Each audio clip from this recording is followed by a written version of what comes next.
25 เดือน4 2026ตอนนี้ก็นั่งเดินทางมางานแต่งสติพาผ่อนบ้านนัก40เมืองพุทธพรเมืองจำปาสักตอนนี้กำลังเดินทางหอดงานเนาะเดี๋ยวมันจะทำบรรยากาศในงานให้ทุกคนเบิ่งน้ำกันเนาะมันจะเป็นอะไรโอเคไปเบิ่งน้ำกันเลยเนาะของทางนี้มันจะเมนเนี่ยเมนอยู่ไปทางนั้นตอนนี้คือเขาว่าท่านให้ออกไปเขาให้เจ้าโคตรไปซะเลยเจ้าโคตรไปก้อนเขาบอกเจ้าโคตรไปก้อนกับไปทางนี้ก็ได้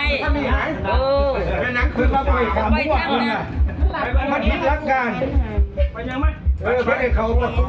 ไปแล้วเนาะเขาตามซอกออกตามประตูเองเพิ่นบ่อยขามั่วกันขามั่วมันร้อยอย่างร้อยยิ้มมันว่าร้อยยิ้มทำได้เจ้าเขามีงามกว่านี้บ่จ๊ะว่าอันนี้ก็ได้นี่ก็ถือก็สุดเสียแท้เจ้าแหละงามแล้วต้องพูดมันได้สิกังเคยหรือมั้งพี่ไล่ดอกเอ้าไล่ดอกสิฟังผู้ใดไล่ดอกเดียวอยู่2 ห้อง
บรรยากาศเนาะบรรยากาศเขาสู่พิธีสู่ขวัญตั้งใจที่ว่าให้เคยเดี่ยวเฟิร์นทำไม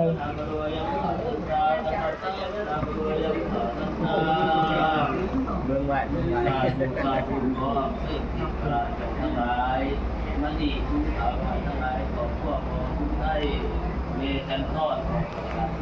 ตอนนี้ถือว่าหลังจากเสร็จพิธีปาสีสู่ขวัญกับเขาคู่กันต้นผูกแขนมัดแขนเนาะผูกแขนมัดแขนเพื่อเป็นสิริมงคลให้ครูพ่อเมียใหม่สมรสใหม่สัตว์พาสกุลาข่าวใหญ่ข่าวหนาหนึ่งน้องอริดิตข่าวใหญ่จอบาดแท้งานเลยเป็นอย่างเป็นโล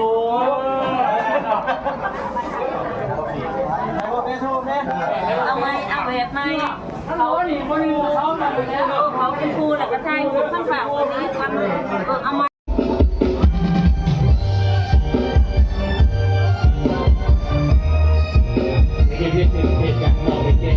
จะบอกตัวสาวเขาไปเลยกันเนาะ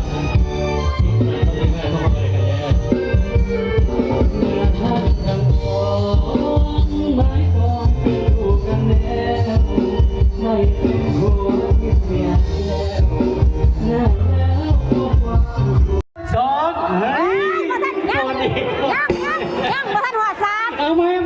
เดี๋ยวพอได้เก็บผ้าตะกี้ดิเอาไหม